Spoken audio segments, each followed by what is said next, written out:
Assalamualaikum warahmatullahi wabarakatuh. Perkenalkan, saya Muhammad Fadil Arifin dengan NIM 2401020012.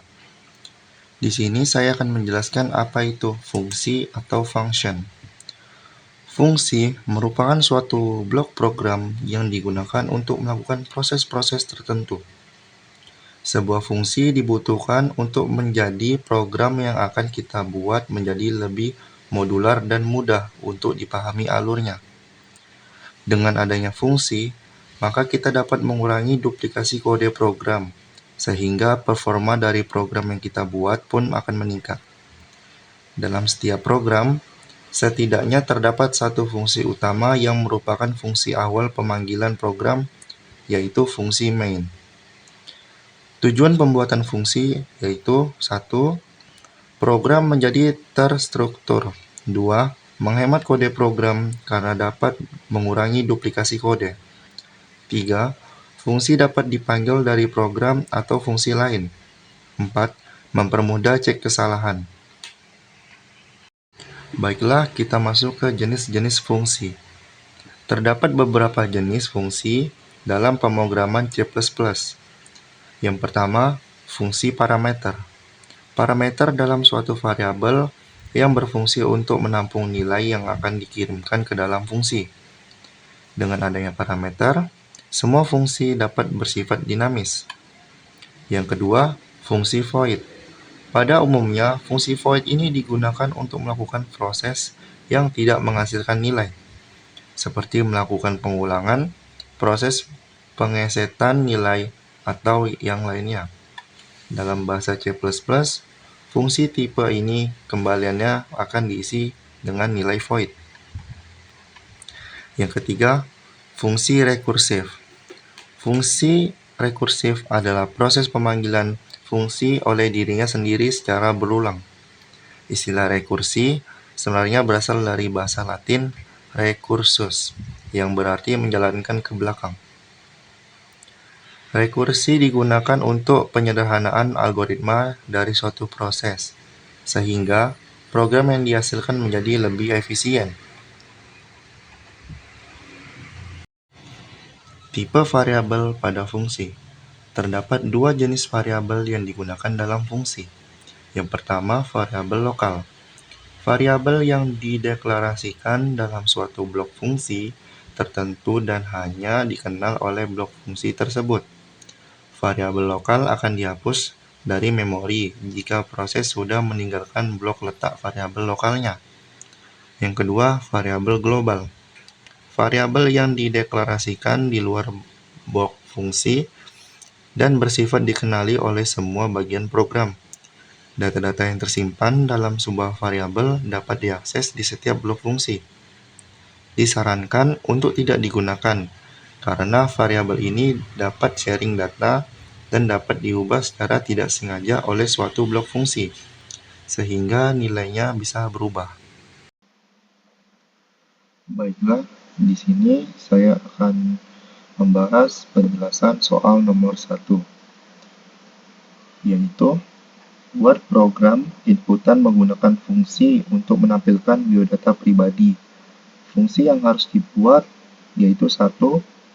Profil untuk menampilkan nama, NIM, jenis kelamin, asal kampus.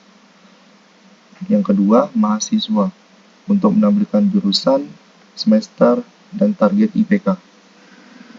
Yang pertama, saya menggunakan fungsi void. Fungsi ini bertugas untuk menampilkan biodata pribadi kita seperti nama, NIM, jenis kelamin, dan asal kampus. Fungsi profil ini akan menerima 4 data sebagai input, nama, NIM, jenis kelamin, dan asal kampus. Fungsi ini yang akan menampilkan data dalam format yang sudah disusun rapi. Yang kedua, saya menggunakan fungsi void mahasiswa. Fungsi ini bertugas untuk menampilkan informasi akademik kita, yaitu jurusan, semester, dan target IPK atau indeks prestasi kumulatif. Fungsi ini menerima 3 data. Yang pertama jurusan, semester, dan target IPK. Fungsi ini akan menampilkan informasi akademik kita dalam format yang sudah disusun rapi. Lalu kita masuk ke fungsi main. Fungsi main adalah tempat kita memulai menjalankan program. Disinilah kita diminta untuk memasukkan data yang akan diproses dan ditampilkan. Alur kerjanya, pertama-tama kita akan menginput biodata pribadi kita, yaitu nama, NIM, jenis kelamin, dan asal kampus. Yang kedua, kita akan menginput data tentang informasi jurusan, semester, dan target IPK. Setelah itu, data akan ditampilkan sesuai dengan yang kita input. Nah, penanganan input program, kenapa kita menggunakan sheet ignore? Untuk memastikan bahwa input yang berikutnya bisa diterima dengan benar. Terutama untuk input yang mengandung spasi, seperti nama atau jurusan. Tanpa perintah ini, ada kemungkinan data yang dimasukkan bisa bermasalah. Baiklah, contoh run-nya. Kita akan mencoba run. Kita masukkan Fadil 401 02 0012. Jenis kelamin laki, kampus jurusan TI, teknik informatika, semester 1, target IPK 4. Nah, seperti ini hasil output data pribadi kita.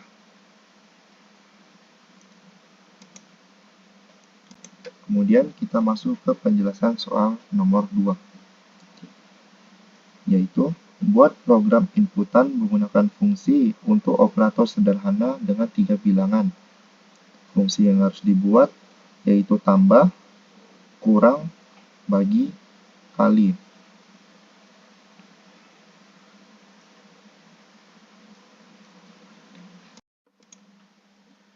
Baiklah, kita akan masuk ke soal nomor 2.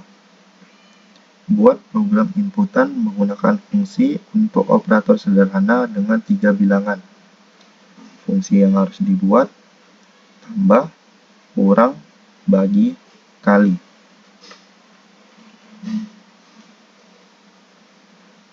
Di sini saya menggunakan fungsi penjumlahan. Fungsi ini menerima 3 parameter, number 1, number 2, dan number 3. Dan menghasilkan dan mengembalikan hasil penjumlahan dari ketiga angka tersebut dengan rumus number num 1 tambah num 2 tambah num 3. Fungsi pengurangan. Fungsi ini menerima 3 parameter dan mengembalikan hasil pengurangan dari ketiga angka tersebut dengan rumus num 1 kurang num 2 kurang num 3. Itu fungsi pembagian. Ini menerima 3 parameter dan mengembalikan hasil pembagian ketiga angka tersebut. Pembagian dilakukan dengan konversi tipe data ke float agar hasilnya bisa berubah desimal dengan rumus num 1 dibagi num 2 dibagi num 3 dibagi 1/1.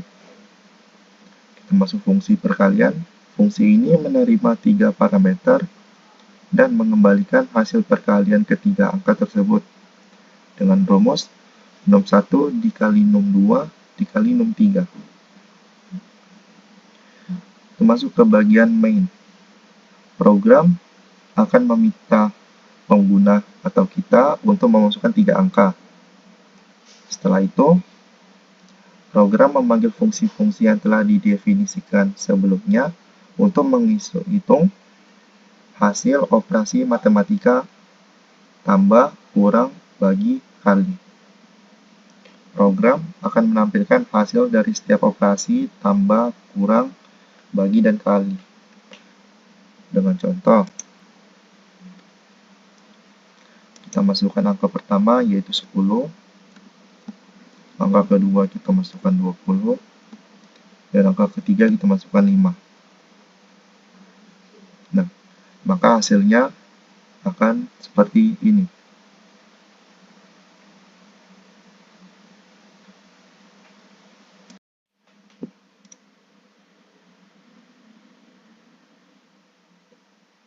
Baiklah, kita akan masuk ke penjelasan soal nomor 3. Buatlah program inputan menggunakan fungsi untuk menghitung luas dan keliling kubus. Fungsi yang harus dibuat yaitu luas dan keliling. Fungsi luas ini digunakan untuk menghitung luas permukaan kubus. Luas permukaan kubus dihitung dengan rumus luas dikali 6 dikali sisi dikali sisi. Sisi adalah panjang sisi kubus. Kubus memiliki 6 sisi yang identik dan luas masing-masing sisi adalah sisi kuadrat. Di sini fungsi menerima parameter sisi yang bertipe int.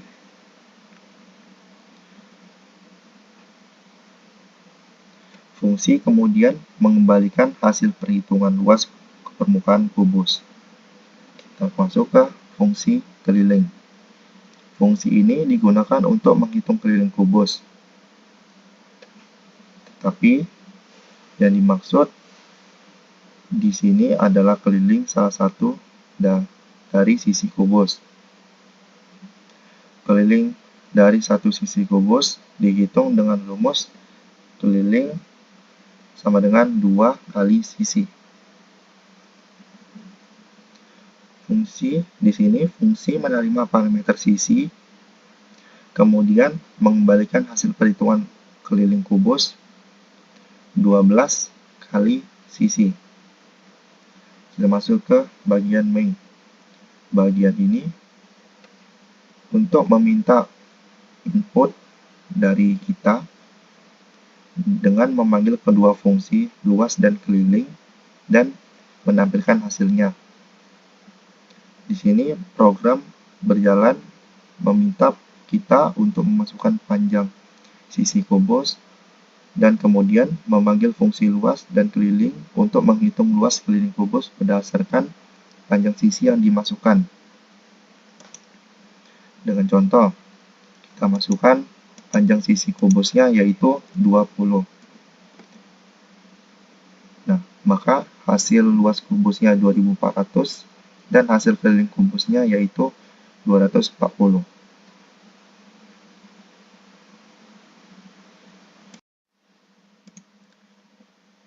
Baiklah, dan yang terakhir kita akan masuk ke penjelasan soal nomor 4. Buatlah program menggunakan fungsi dengan nama fungsi bintang untuk menampilkan bintang 1 sampai dengan 6. Nah, fungsi bintang int tinggi. Fungsi ini untuk mencetak segitiga bintang. Parameter tinggi menentukan berapa banyak baris yang akan dicetak. Loop pertama, for int i sama dengan 1. I kecil sama tinggi, i tambah. Itu untuk mengontrol jumlah baris yang akan dicetak. Dimulai dari baris pertama hingga baris ketinggi, dalam hal ini 6 baris. Loop kedua, for int j sama dengan 1. J kecil sama dengan i. J tambah. Mengontrol jumlah bintang yang akan dicetak setiap baris pada baris pertama. Ada 1 bintang baris kedua dan ada 2 bintang dan seterusnya. Setelah mencetak bintang pada setiap baris, cout ndl digunakan untuk memindahkan kursor ke baris berikutnya.